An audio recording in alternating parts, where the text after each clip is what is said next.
What's up, everybody? We wanted to take a quick moment to remind each of you to please like, share, comment, subscribe to the podcast. Tommy, Ring that bell. ring the bell. It goes a long way to support the podcast. Besides that, Tommy and I offer online coaching. The links for that will be below. The link for my merch store will be below as well. And without further ado, we bring to you a Thinking Man's podcast. A Thinking Man's podcast. What's up, everybody? Welcome back to another episode of A Thinking Man's podcast. I'm your host. My name is Joseph PIRCHER, and with me, as always, my good friend and co-host, Tommy Stiles. Tommy, what's shaking? How's the West Coast? Starting to cool down a little bit, man. I wore a hoodie today to the gym. A hoodie. Okay, not bad. I love hoodie season. Hoodie and shorts. It's still like 70, 75 here, but that's cool for me. Yeah, no, that's nice. That's a nice change of season from 120 in July, like it was. Yeah. So today we have a listener Q&A. That's, if you followed along with the show, you know that that's kind of a staple in our rotation. And it's been a bit since we got back to one of those. So thanks to everybody that did submit questions. Tommy and I typically are fielding questions on Instagram leading into these episodes, but also anybody that's ever left a comment on any of the YouTube videos, we use that kind of as a question resource as well. So I know that there was a couple that we pulled for this one too. So I think we're just going to dive right into it. Do you have one that you want to start with, or? I have simple one. Okay, simple one. Let's rock with it. Do you take an intra workout drink? If yes, what do you take? So I've had quite the intra workout perspective journey over my years. Early on, I felt like that was like the magic secret that nobody else knew. Where it's liquid carbs, it's salt, it's creatine, it's this, it's that. I've kind of come to a spot now where unless I have somebody that is so stuffed to the gills massing with all their meals, like all of their meals are maxed out and more food needs to go in, I'll put some type of liquid carb in. But for myself personally, I don't. I take an amino product. I take Intrablast or Alpha EAA by NutriBio. I'm sponsored with them. Great products, and mostly just an essential amino acid complex that has, BCAAs included. I'll put creatine and salt in there. That's always kind of been a staple. But otherwise, man, I'm going to eat my food. Yeah. I'm an intra guy. I've probably not missed a workout with an intra in like 5 years, maybe longer. I think I notice performance improvements with them versus without them. The contents of them have always changed, but currently I do use actually I don't use carbs intra right now. There's a lot pre and post. I have had intra carbs. For me, it just becomes a little too heavy with the carbs. So I like the intra without the carbs actually better. It's just a way to get more water down. I think, if you're my size, you need to be pushing 2 gallons of fluid a day. And it's really easy to get down 2.5 liters of water around training. Mm-hmm. Really easy. So my intra is 10 grams of creatine, 20 grams of glutamine, 10 grams of EAAs, Mutant EAAs, called Gear. Great flavors, great product. Great ingredient. Spicy name too. Yeah. Gear with 2 R's. Or 2 A's, sorry. 10 grams of Pepto Pro. See what they're doing there. I like that. Yeah. 10 grams of Pepto Pro, and that is currently my intra. Okay. Yeah, I'm with you, man. It got to a point where I was doing 25 grams of Carbolin, 50 grams of Carbolin. It felt like you weren't massing if you didn't have carbs in your intra. But man, sometimes, especially on like a really rough leg day, man, I am almost like too nauseated to get that down. Like I could really only handle water. So I'm with you. I'm in the same boat where I have an intra product where it's a lot of those same individual ingredients that you talked about, but I'm pretty much going to eat all my nutrients.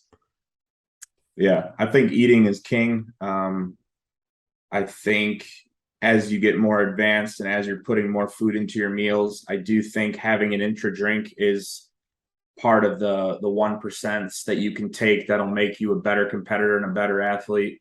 I do like when you talk about muscle protein synthesis and just obviously the benefits of creatine are decades deep with literature, all the things that you can put in an intra, glutamine as far as recovery. So Yeah. I do think there's benefits, but it's definitely not, the performance supplements are definitely not part of the foundational staples. Like if you can't get 4 to 6 meals in a day consistently, then you have no business worrying about any of these powders.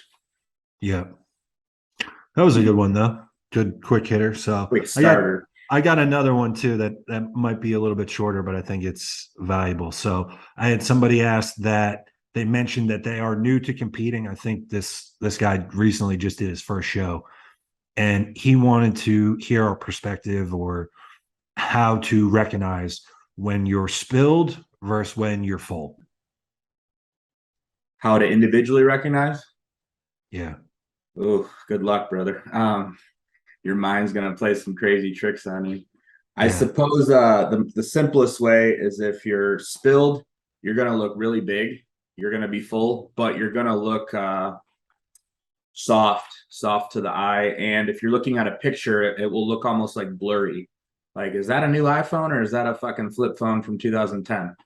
That's kind of how spilled looks, at least with my eyes. What was the other one? Like spilled versus full. No, I think full. I think you got it. Full. The right amount of fullness is going to be, whatever your goal for your package is, but ideally you still want to have a hard look to the physique while bringing an acceptable amount of fullness. So, I mean, there's probably, who was I just listening to the other? Wasn't it Andrew Barry who said there's only like our last podcast, like there's only like 20 guys in the world who can be full and hard and be you got to kind of play one side or the other. But that's how I discern the differences. A spilled is just going to look soft. Yeah, there's not much that I'm going to add there. That it's pretty much that. And I would also say, asking this question, it's not like the moment that you need to determine whether you are spilled or full is your first time looking at this physique the entire time.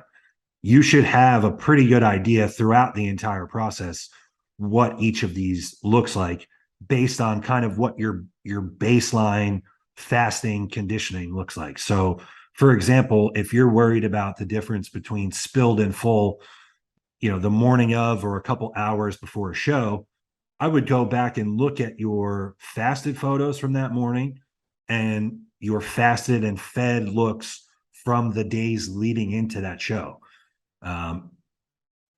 Looking at it, I think if you are compared to previous looks, let's say one morning, 2 days before the show, you wake up and you're hard as nails, but a little flat and you're 198. If you put in more food in an effort to fill back up, if you wake up at 198 again, but you look bigger and just as hard, you're full. If even you're a couple pounds heavier or a little bit heavier and you're just as hard, but you look bigger, you're full. If you wake up and you're a couple pounds heavier after adding food and you're heavier, you're bigger, but you're softer, you spilled. And there's a couple things that you can do to work around that depending on how much time you have. A lot of times in the nightmare scenario where you spilled and you have 2 or less hours before you get on stage, I would just have someone pose their ass off and try to force it into the muscle. Yeah. Because you're not going to go train. You're not obviously not going to go train. And then so it's like, what can I do? What can I do to force this glycogen into the muscle, like this glycogen and this water, the sodium, all of it into the muscle specifically without creating like an unnecessary level of like fatigue or stress or anything? just pose your ass off. I would probably put somebody through, you'll be surprised. You put somebody through 2 or 3 really hard rounds of posing. They might sweat, but usually you'll have time to clean up the tan, but that's just showing you that you had fluid to kind of excrete. And really, one of our favorite phrases on this show is the perfect answer to this question: hire a coach. Yeah. Yeah. You don't want to be trying to. I did that in 2021, dude, and it's a nightmare. I was eating Pop-Tarts and taking Cialis and like all sorts of fucking crazy shit, dude. You don't want to do that. What a combo. Yeah, super droll. It was a hell of a time. Holy fuck. But none of that matters too. We have to throw this in there. If you're not in shape, if you didn't come into peak week fat free, right? Which if you didn't and you're honest, if you have a coach or not, and you're like, hey, I still have fat, go into the show flat. You'll look better. Don't even try to carb up. Be as flat as you can if you know you're still holding body fat. Because if you try to peak and carb up and act like you earn that right, you're just gonna look horrible. It's gonna look like butter up on stage. Yeah, and it's probably gonna be on the backside. Yeah. So yeah, that's a good one. Quick one. Yeah. 1 second. All right. Injection placement. How to work around scar tissue, sub-Q or IM for bodybuilding. Whew, okay. How to work around scar tissue? Find a different spot. As far as IM versus sub-Q, it's going to come down to personal preference. There is some data that I reference a lot because if there isn't an active opposition from the client, I actually have all my guys doing sub-Q if they can. Now, some of these bigger, advanced, enhanced guys that have a lot of, just oil volume to use, especially like I use Masteron even in the off season as like an anabolic driver. If you can only get your hands on Mast P and it's 100 milligrams per ml, good night. I've done it, and I was using up to 200 milligrams a day, so 1,400 a week. I'm putting 2 barrels in me a day, dude. It was awful. Even so, I still did that sub-Q because at that point I'm peak off season and I have plenty of fat and skin to put it into. For anyone listening that is interested in doing this, there is a study where they compared 2 groups of men that were on the same dose of testosterone for TRT. One group of guys did it IM, I believe, twice a week. So like the standard Monday, Thursday, something like that, intramuscular. And then another group microdosed it sub-Q and did it daily. The group that did daily sub-Q shots had higher total testosterone, lower hematocrit, lower blood pressure, and lower estradiol on blood work as well. And that was a constant throughout that group. So, I reference that a lot because I'm like, shit, if I can get more bang for my buck on this same dosage, let's do that. Now, there are some people that just can't deal with like the nodding or whatever the case is. Personally, I feel like sub-Q is a no-brainer. Even if it was apples to apples in terms of the benefit, and that study didn't exist, we didn't think that there was any functional benefit to it. Man, after 10 years, I got to a point where I was just so sick of stabbing myself over and over and over and doing, I do daily shots regardless. So the sub-Q shots, I barely feel them. So, I will sit down and kind of pinch the skin or the fat kind of like that side of that hip, like upper outer quad side hip, like almost outer glute. And that can handle, I mean, we've seen in studies and just anecdotally with my experience using that spot, I've put 1 ml into that spot on each side, no problem. putting it into your belly, especially as you get leaner, and some of these spots as you get leaner are going to knot up and look pretty nasty and stick around for a bit. And you don't want that if you're deep in contest prep and super lean, because you're going to see everything at that point. So, and there's really, like, if you're bodybuilding in trunks, there's really nowhere that you can put it that you can hide it. So at that point, I would probably have somebody transition to probably something like a 25 or a 27 gauge half-inch needle and just put it in something like your delts or your arms. For bodybuilders, strongly advocate staying away from putting IM shots into your glutes. Just would never want to risk blurring any lines that are there. Like that's always the last thing to come in. And at this point, bodybuilding almost feels like at certain shows, it has become a hand glute contest. So you just never want to put that at risk. So, most guys could stand to gain some delts and some arms. I know that that's me. So I've made it a point, if I am going to do IM shots, I'm pretty much going to put it in my arms or delts. What did I miss? I get on these rants on this show, and then I forget even what the original question was. I think I got it right. Yeah, I mean, that was pretty much it. Yeah. I did 8 weeks of sub Q only for tests in one of my cruise phases, and I got my test levels were 940 on 250 a week. I did 5 days, 50 milligrams. So there's no absorption issue. There's no issues there. I have the blood work to prove it. So, did you notice anything? Because I'm sure you've used that as your cruise dose in the past. Did that come back compared to previous cruises on a similar dosage? Did it come back higher? Did estradiol come back lower? I can't. Estradiol is always relatively low for me, but yeah, that's true. It was pretty similar, if not probably, because I was still technically high at 940, so I was higher than I had been previously. Yeah. So yeah, that was my takeaway. No real pain, even in the belly. I mean, I don't think I'd do that in a prep, but off season, if you got enough. Plus, if we're talking like, if you're a bigger person, even just taking your TRT, like, this is an option. I will say, if you have high amounts of body fat, I do think that could slow down the absorption rate. And then as you keep getting leaner, you may get a surge in your hormones. They actually have, like, I saw that. I've heard the stories about that with powerlifters who just like started putting on when they were done powerlifting and they wanted to like trim down.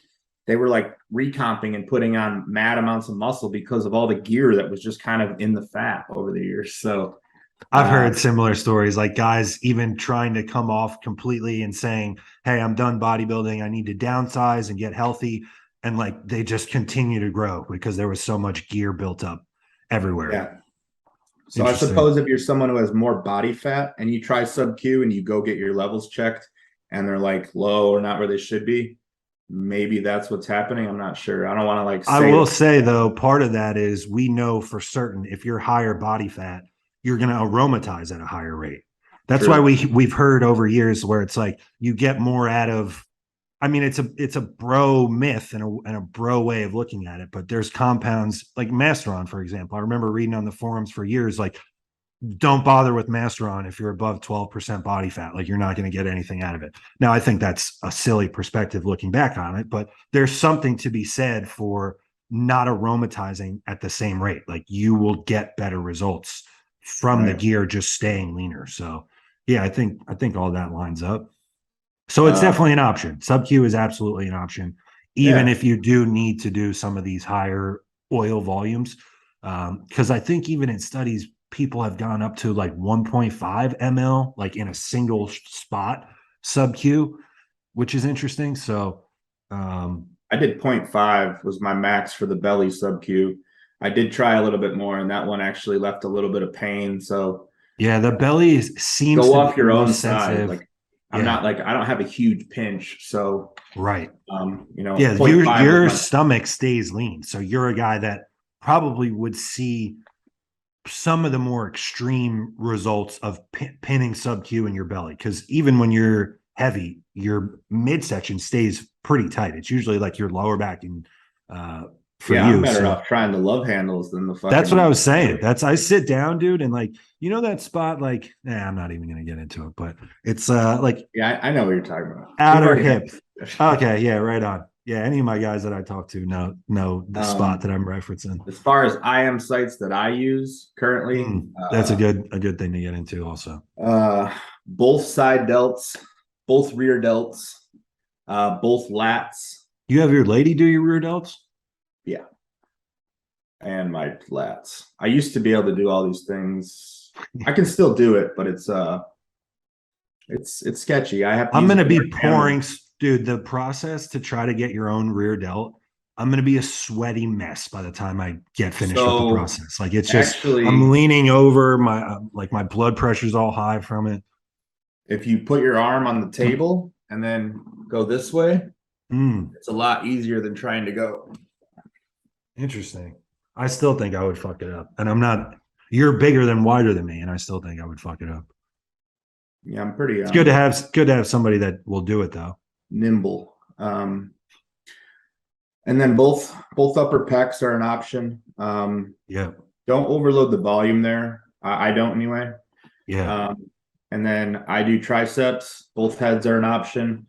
I've done biceps. It was just anything I do is too painful in the biceps. So I don't pin gear in my biceps. I just started for the first time like 2 weeks ago. Putting some in the outer head of my bicep, and it just felt very sketchy. It just felt very sketchy being that close to like that main arm vein. Yeah, it almost felt like I was like shooting heroin, which I just didn't love, you know. So, especially if you give it a smack right before. Triceps are money for me. Like a lot of these upper body sites. Like you said, upper pet, like, because especially in prep, even if I was doing intramuscular shots, at a certain point of every bodybuilding prep that I've ever done, I've gone to everyday shots. And then for the first time over the past maybe year and a half, I've just kept that consistent in the off season. The upper pecs are a great spot. Like I never get any pain. I rarely get any type of leakage. I would agree that you probably want to keep the volume down in that spot. Most of us could use more muscle in the upper pecs, so it's not going to be our most heavily muscled spot. But triceps, chest, lats, delts, I think are all excellent and not anything to be concerned about as far as how it's going to look if you're a competitor. Yeah, I do one larger glute shot per week just because of my volume right now. But I'm also someone who never pinned glutes ever until like 8 weeks ago or 3 months ago. Okay. Ever. Yeah. So they're fresh. Yeah. That could be why my delts responded, because I banged all my gear there for like 3 years straight. Man, you know what? I put all my gear for probably 5 years straight into my outer sweep of my quads. Now, of course, training, genetics, all that. I did that too, but I didn't get the sweep. Plays into it. But man, your delts are probably your best body part or one of them. And my legs are my best body part. So that's interesting. And I actually heard, not to get off the rails on this, but again, he trained like a fucking animal. He ate like a moose. But I remember hearing Turner Riddle talk about he put all of his gear into the outer sweeps of his quads when he was trying to bring his legs up. Yep. And so, you know, he smashed them with volume, smashed a ton of food. He talked about he would go train legs on a Saturday morning, come home, eat a pizza, and then take a 3-hour nap.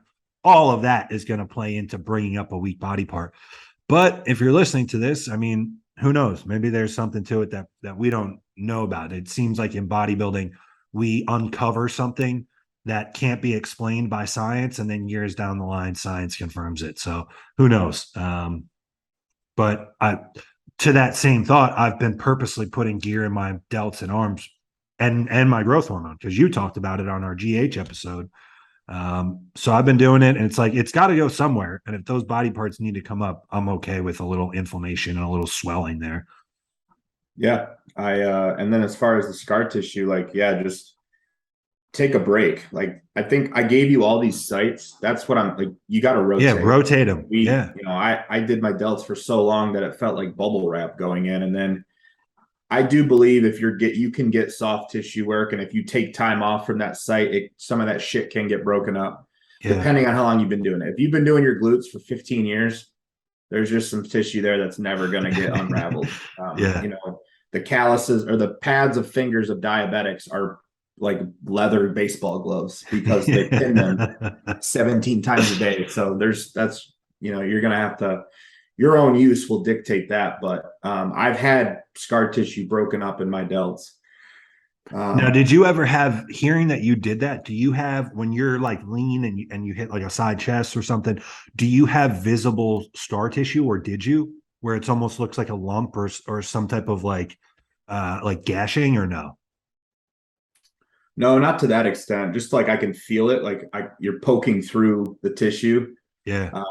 And then at times, if I had maybe I was just overloading it too much within the cycle, like you get that little knot, the little point in your front relax, you got your little teepees. You got the Justin Rodriguez delts. No offense if you see this. And everybody will be like, you're an excellent bodybuilder, but the delts are a little wacky, buddy. Yeah. So, everyone will claim synthol, and it's like, no, the guy just probably banged his gear there and took a bad shot. Like it's yeah. That was a good one though. That was a valuable one for anybody that's enhanced. So I got one that I thought was interesting. And the person that submitted this actually submitted two really good questions that we'll probably get to the other one as well. So he first asked, training nuance question. Are you more often or more likely to match the strength curve and the resistance profile when selecting a movement? Or if given the option, are you biasing towards the lengthened? Sounds like it would be movement dependent, right? Right. And this is one of those questions too, where we get a lot of these, anyone that takes questions or fields questions or seems to be credible. Yeah. But also it's like one of these things where it feels like the answer is like, just do it all. Like, what's the best exercise for back? It's like, I don't know. Like, are you telling me that you're only going to choose one exercise for back for the rest of your life? No. Are you only going to choose one method of training or one resistance profile or, overloaded position for the rest of your life? No, I think the answer probably lies somewhere in the middle where, if you can, let's get a taste of all of it. Like I think there's a good rationale for all these different things where, on certain movements, I think it probably makes sense to match the strength and the resistance profiles. But then sometimes we have certain body parts that the movement options that we have at our disposal are never getting us overloaded in the lengthened. When I think about like the side delts, for example, like a lot of what we're going to do for the side delts, dumbbell lateral, for example, is overloading the shortened. And then a lot of cammed machines or even like a traditional cable lateral, like out in front of you, like you've talked about doing, is mostly like mid to end range as well. Now, if you're lucky enough to where like you have one of these prime pieces in the gym and you can choose where it's loaded up, or you set up specific cable situations to do that, we have seen, again, like, how important is it to reference science? But we've seen in literature that hypertrophy outcomes happen at a greater rate when the lengthened position is overloaded. So I think that it probably makes sense to do, I don't know, at least half of your volume for most body parts with that in mind, and maybe even a little bit more, maybe something like 60-40 compared to the other resistance profiles. But like you said, we could get into the weeds on this, and this was my question, so you need to answer this actually. Yeah, no, it's well, on the side delts, overloading the lengthen would be once you fatigue the shorten enough and then go into partials and then quarter reps, and where you can barely, like, you basically go until your arms won't lift. Then you've done both. You worked the whole profile. So yeah. And that's a great consideration for any body part. Like, you're fresh, you're going to be able to stabilize, and you're going to be able to get a muscle short early on. Awesome. once you've exhausted that range, move to lengthened, then or move to mid range, move to lengthened. Like, you know, it's almost like a mechanical drop set thought process where it's like it makes sense to do them in that order. I would agree. The Dusty Handsaw special is full range of motion laterals, like for high reps, For lighter, 20, and then you go yes. into you grab dumbbells that are twice as heavy and do partials for 20, and you've worked the whole. You're destroyed. Yeah. So, but those are killer, by the way. I wouldn't do them them. I wouldn't do them in prep, or like, you know, a lot of, like we've talked about, I would probably disregard a lot of intensifiers in prep because you don't have the resources to recover from it. But as a means of getting in more stimulus for a body part that you need when, you know, you're in a surplus, PEDs are in, you're sleeping good, that is a killer fucking superset for that, you know, for all three ranges, where you do something like maybe you have 25s in each hand and you really squeeze at the top and emphasize that top range. And then, like you said, you grab 50s or 60s and just swing them from the bottom. You are not going to be able to lift your arms by the end of the set. And I think a lot of people mess up on that, like, because I've put that in a lot of clients' plans because we did it every week for a year. Yeah, they don't go heavy enough with the partials. Like, it should be so heavy that you can't even do a full. You cannot do one full rep. That's how heavy it is for you. Right. It should look like a ridiculous amount of weight to try to do a lateral with. We were doing it with like the hundreds. I was going to say, it should be whatever you typically do a dumbbell shrug with. That's probably a good starting point. Yeah. I mean, there's only like, man, 6 to 8 inches of total movement. Like it's like a pendulum in a clock. It's yes. Man, I got chills, dude. I want to train delts. It's just movement specific. I would never bias the lengthened on a chest or press or a chest press. Like I don't, that's just asking. You're going to tear something. Yes. For me. Yeah. So I would, you know, the strength and resistance the other option I would choose. For back, I think you need both. I think you need to bias the short range. But you also need to, especially if you're someone who needs to get wider and you need to open up, you need to get in movements and loads that stretch the lats and open you up. I mean, I did rack chins for years, and I attribute that to my clavicular width. Like it really just ripped me open, and then the extreme DC stretch. So yeah, the answer is both. I don't think there's a right way or a wrong way. That actually kind of ties into one of the question I have too, because we kind of touched on it. But yeah, that's my thoughts. Is I use both, but I don't overanalyze it to the point where I think I'm doing something wrong, and that's what a lot of the trained near and to failure in your working sets, and you're gonna be okay. Yeah, I just think I mean, as long as the intensity's there and the effort's there, I mean, you're gonna be progressive. You're gonna be moving in the right direction. Yeah. I appreciate the question, and it's a good one to get us rolling. When the guy sent it, I was like, this is gonna, you know, in our usual long-winded selves, will get to this. Yeah. And it's one of those questions too. Like, this is obviously somebody that really understands training. So it's like, you know, it's a good consideration and a good conversation to have. But again, I think the main pillar is, or the main takeaway is, you are not, regardless of our answer here, it's not like tomorrow, because of our answer, he's going to say, well, that settles it. I'm never doing anything but overloading the lengthened. Or the opposite, where he's like, well, that settles it. I'm never doing anything but overloading the shortened. No, there's going to be a healthy blend of all of it. So when you can, especially if you know that there are certain body parts that you're not typically loading in the lengthen just because of how gravity works or what you have at your disposal. Sure, if you get into a gym that has one of those options, absolutely give it a shot. Like I go travel out of my way right now to a gym that has one of these prime rows, because a lot of the rows that we're doing for back, like anything free weight that we're doing for back, is just the shortened, because you're just fighting gravity. So it's like, yeah, I'm going to go travel 35 minutes to hit a gym that has that prime row, so I can overload the lengthened as part of the entire program. Like, it's not, I'm not only doing that, and I'm not only doing free weight stuff. Right. Yeah. Good You're one. right. So We what could have do- done we could have done an entire episode on that easily.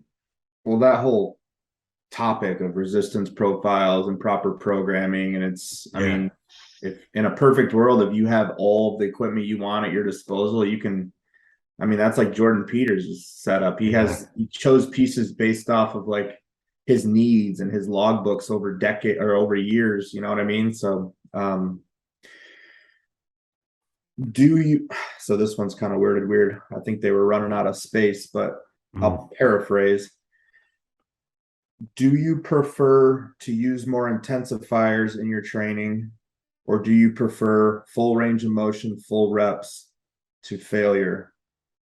And then they sent a second box that said, in your opinion, is one better than the other for muscle growth? Okay, I generally get what the question is. I think there'll be plenty of takeaways to help. Yeah. I sounded like Rain Man reading that, but fine. It was worded very like they shortened so many words to fit the box. It was hard. Jesus It was like Christ, P9. Tommy.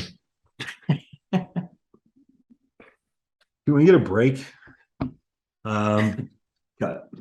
Sorry. So intensifiers. Yeah, I think actually you're right. I just mentioned this. And I think you and I have some differing opinions on this. So that will be good to get a couple of different perspectives. I'm pretty bare bones when it comes to intensifiers. Like I'm gonna try to string out as much progressive tension, whether that's load, reps, volume, whatever, from straight sets as I can. The only instances that I really am going to implement intensifiers or suggest them to clients are for guys, I shouldn't say just guys, for athletes that are advanced, for athletes that are enhanced, for athletes that are well fed, sleeping good, big surplus. Like I'm thinking of someone like you, Tommy, like if I'm helping you and we have you at peak off season and we're already doing we're already doing 18 straight sets of chest. I might tack on then at the next point that something needs to increase. You're like, hey, recovery is on point. Pumps in the gym are excellent, but they're even starting to maybe fade a little bit. I'm never sore.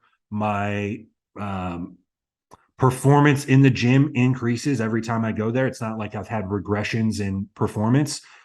All those signs are like, okay, we could probably handle more stimulus. I would, at that point, just for time's sake and for efficiency's sake, I might tack on either a rest pause or a drop set as an intensifier at the end of one of those movements that's already in place. And it's going to be something that's super safe and super stable. I've made this mistake at this point, though. I'm probably not prescribing either drop or rest pause sets on most compound movements. So, for example, with chest, I'll probably choose to use an intensifier on something like a cable fly or a pec deck. If it's legs, something like, extensions or seated curls. I've done this and I think it's generally not a great idea for most people, but I did like brutal rest pause sets in the leg press for years and just told myself, well, hey, I'm seated, I'm stable, it's okay. Like I was fucking myself up pretty bad. And also, I probably just didn't need all of the fatigue that came with that. Like I probably could have just done another one or two straight sets and gotten the same benefit with less cost, essentially. So I think they're generally, I look at it like something that is reserved for and earned only by people that are advanced and nailing every aspect of the lifestyle.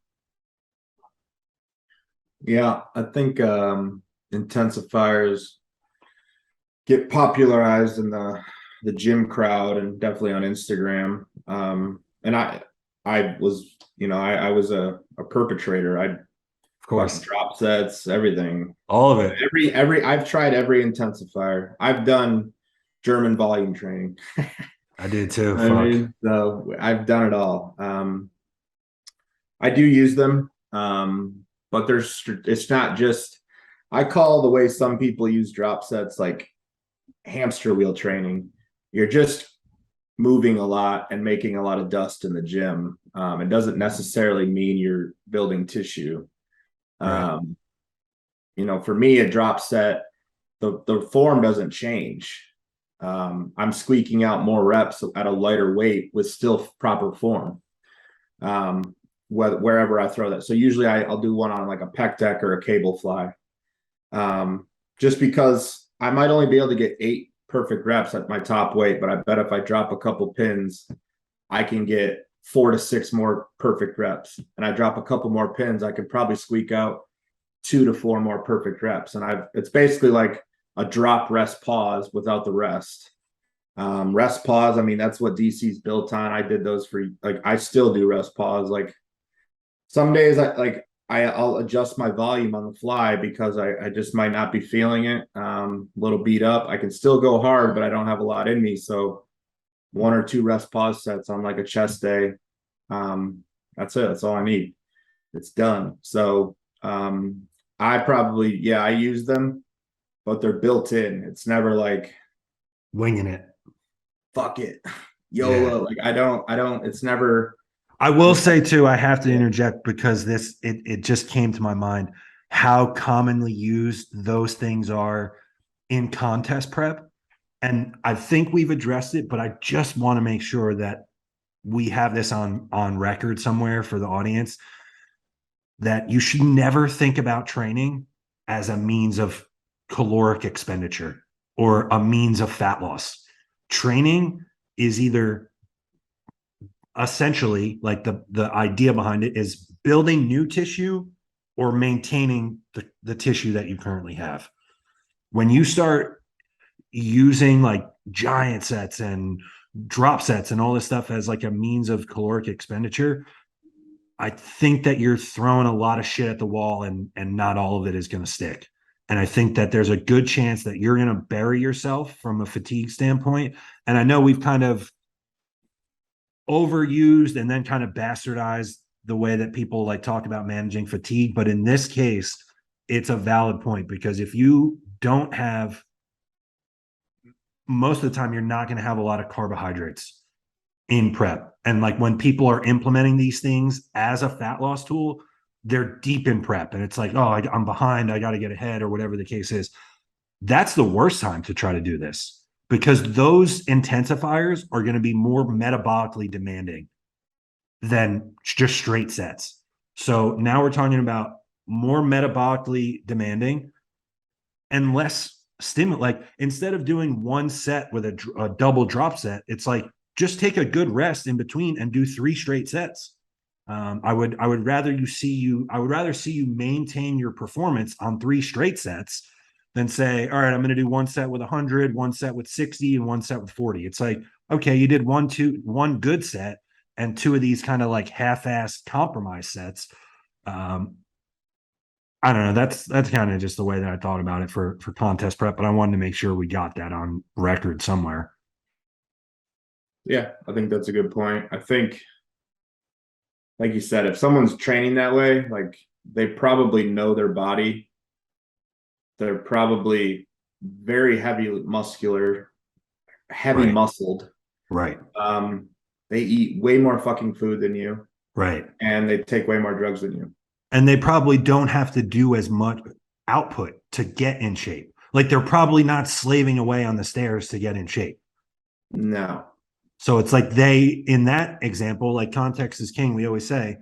And like I mentioned, like it's pretty much something I would reserve for guys that are advanced. Yeah, like if you have a fuck ton of muscle and you're eating much more food than the average person while still getting in shape, and because of that, you don't have to do as much cardio as everybody else. Yeah, well, then you have the reserves, you have the fuel to manage something like that. Especially if it's like, hey, my arms are weak and I need to provide them as much stimulus as I can to hold them in prep. Well, okay, like what's the thinking there then? Like it's a pretty low cost body part to train and throw extra stimulus at. It probably makes sense in that case for somebody that's advanced.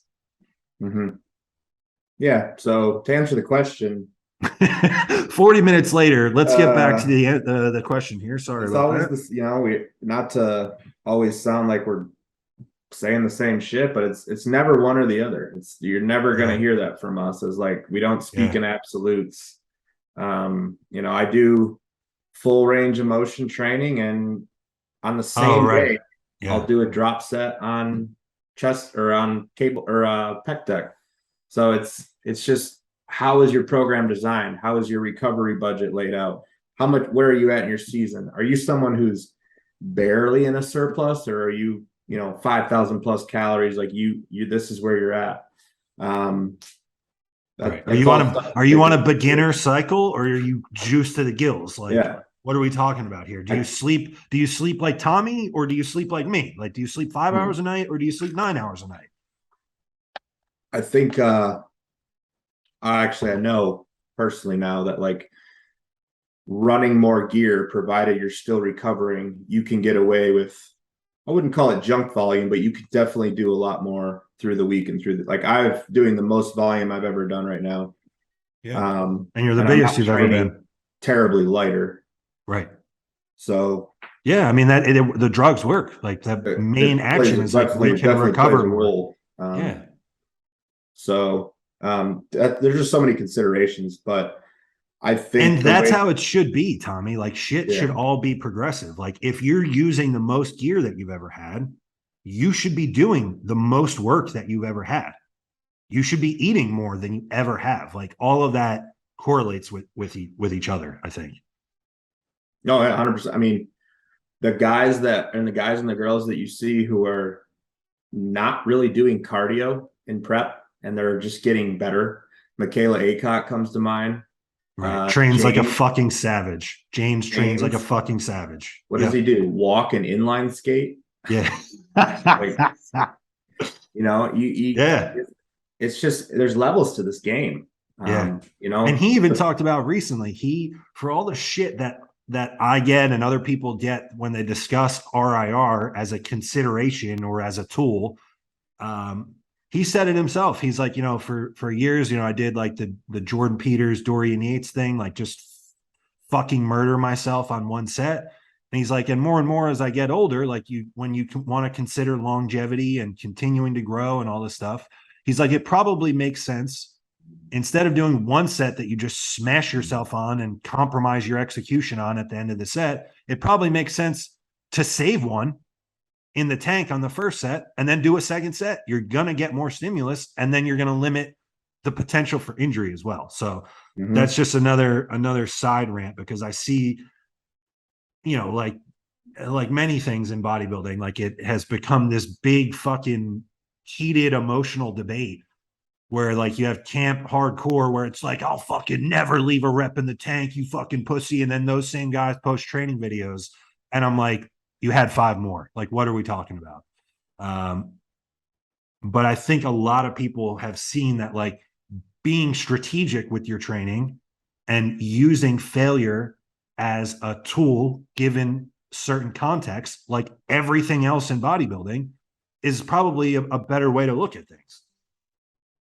Right. Yeah. Like we did it for years. We both did the blind fucking brutal failure and move on. And you're talking about right now, it sounds like what I'm hearing is like, hey, I've kind of been more selective with when I'm going to use that. And because of that, I'm able to use more volume, remain healthier, recover, and grow more. So it's like, the game evolves and changes, but I think those are all good takeaways to have, even from people at the highest levels of this sport. Like we're talking about maybe one of the most 5 or 6 muscular human beings on the planet talking about this. Yeah. It's just all your journey. You're going to learn on your journey. You can take what people like us or people much higher than us, just like we do. Yeah. The stuff they give, I don't like immediately go change my programming because somebody said they're doing that. Like it's just different worlds. Yeah. So yeah, man, a lot of good stuff there. I think we got time for probably like 2 more. All right. This was another good one too. And this, knowing us, maybe one more. So this same guy asks, hardest truth that you've had to accept both in bodybuilding and in life. Oh fuck yeah, there's one more. Yeah. No way, this is a clicker. I'm gonna sit back and just let you talk for a bit. Jesus. Is it the same truth or can it be different? It can be different. I would say answer it however you feel. I think thinking about it, I could probably correlate the life one to the bodybuilding one. Yeah, same. And there's so many ways that I could go with it. You could go positive spin, you could go grim, bleak spin on it. Like I live there. Um, I would say the hardest truth, but it's hard to say that it's the hardest, but it's the truth I really want to say is that I'll speak on bodybuilding is the hardest truth to accept is that bodybuilding is that simple. You at the end of the day, like you can learn, you can educate, you can get experience, but at the end of the day, it all comes back to training, eating, recovery, sleep. If you're getting bigger, eat more calories. If you're getting cut for a show, eat less calories, do more, do less when you're trying to get bigger. Obviously you can go down the branches of digestion and hormones and all this different shit, but building the body is building muscle, I should say. We understand the process. It's very simple. If you're not growing, something's off in that little cog I just mentioned. You're training like a pussy. There's not enough stimulus. You're not eating enough food. You're not sleeping. You're not recovering. Like something or all three of those are off. Yeah. Natural or enhanced, it's the same thing. There's no difference there. It's just the rate of growth and the recovery will be different if you're enhanced, obviously. But I think I don't want to say I struggled with it because I had good people along the way who were just like, hey, this is the score, man. There's no other way but to eat a lot of food for you. There's no other way. Okay. Yeah. I accept. I remember in 2018, I was like gagging on meals and I was like, man, this is it. Like this sucks. This can't be it. And then you're just sitting there. This is my life. Yeah. And then at that point, it becomes like, this is the sacrifice. Like I have to eat food I don't want to. Yeah, absolutely. Yeah. And that's it. That's the name of the game. I never have been bothered by the amount of food I have to push again. But I think when you're coming up, and especially with the vast amount of information, and I don't want to say, well, there is misinformation, but there's also just shiesty ways and information being delivered, almost like, hey, you don't have to do this, you can do this. Yeah. So that's for me, it's bodybuilding, building the body, building muscle is simple. And then something for life? Life, I could say the same thing because yeah, the score is the score. I like that a lot. Yeah, I will. This is one I've recently it's just hit me in the face, and it's almost like I'm grateful that I think this way, and that I was raised this way. Is that nothing bad can happen from working hard. There's no cons. There's no negative. There's no negative from working as hard as you can in life, whatever that means to you. And that's when I think about work-life balance and some of these things that get thrown around, I'm like, I like working. I like training. That's, bodybuilding is very much, I treat it like a profession and a job, but at the same time, I love it. I love working with clients. I love personal training. I love the different avenues working for myself creates. I love the freedom that I'm allowed to have. So my work is passionate, or my working is passion for me. So I don't know what, and even I take me back all the way out of coaching. Like I was thinking about this the other day. I used to landscape for a living, $9 an hour. It's to sweat your Back-breaking balls work, off. sweating, hot. You know, Mhm. your elbow crease would have dirt in it by the end of the day. That's how life was. Like your face is covered in dust for mowing lawns. But you know what? 10 years after being removed from doing that, that was the simplest times of my life. You know what I had to do Monday Sure. through Friday? Wake up, go cut grass. Wake up, go build a rock wall. Wake up, go mulch a bit. Like I wasn't worried about how many fucking grams of protein I'm getting in. Right. Like, If your intra workout is sufficient, yeah, damn, I if you're only if had, you're training with the right strength profiles, yeah, you know, and I got like a paycheck every 2 weeks and yeah, good times, man. So I just yeah. like working hard. I think, I feel like I have two, and now that I think about it, they're almost contradictory, but I think that there is merit to both of them. And both of them could be life and bodybuilding. So one, I love this phrase, and it's you get out what you put in. Like you cannot expect a result that you have not worked for, whether it's in bodybuilding or in life.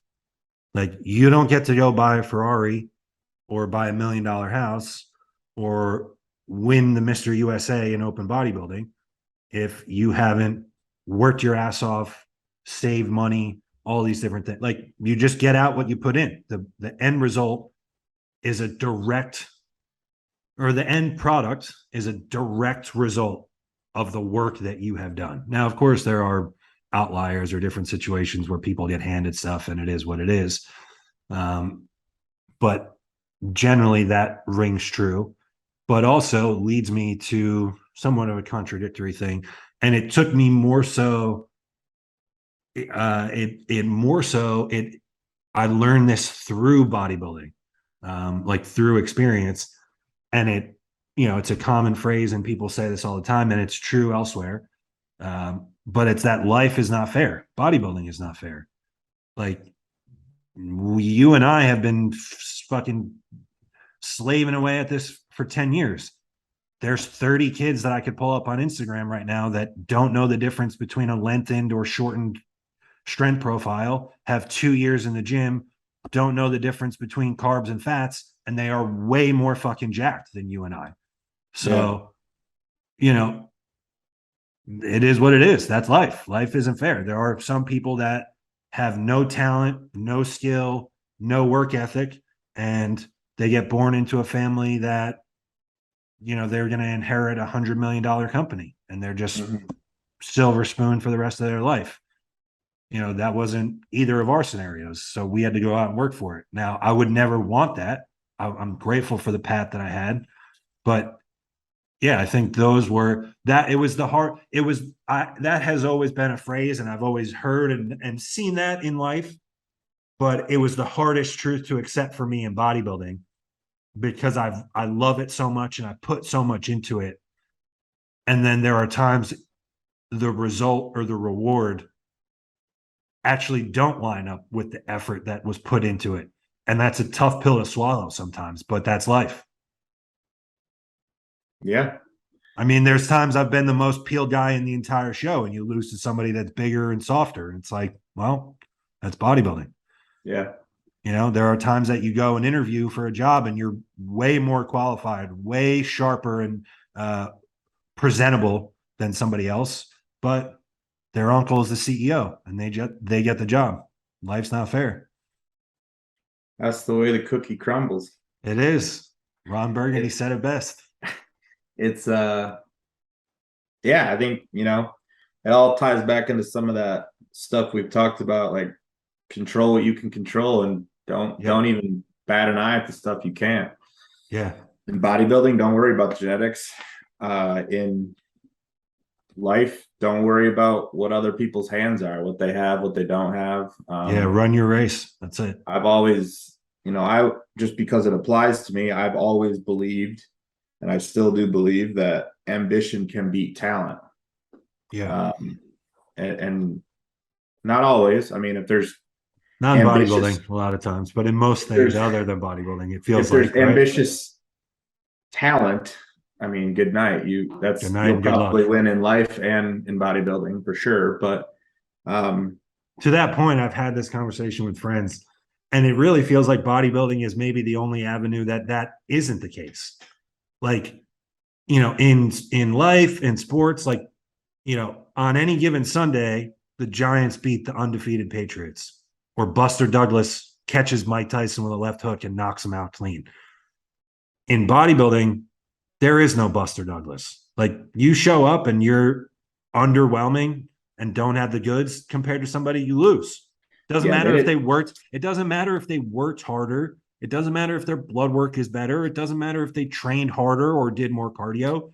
You show up on that day and there's a genetic freak there, you lose. And that's just that. there's no There's no performance. There's no haven't made a performance Rudy to about bodybuilding. bodybuilding. Right. But there's no performance to it. Like, I can't show up and play defense. If Nah. if Nathan Diaz, obviously different universes in bodybuilding.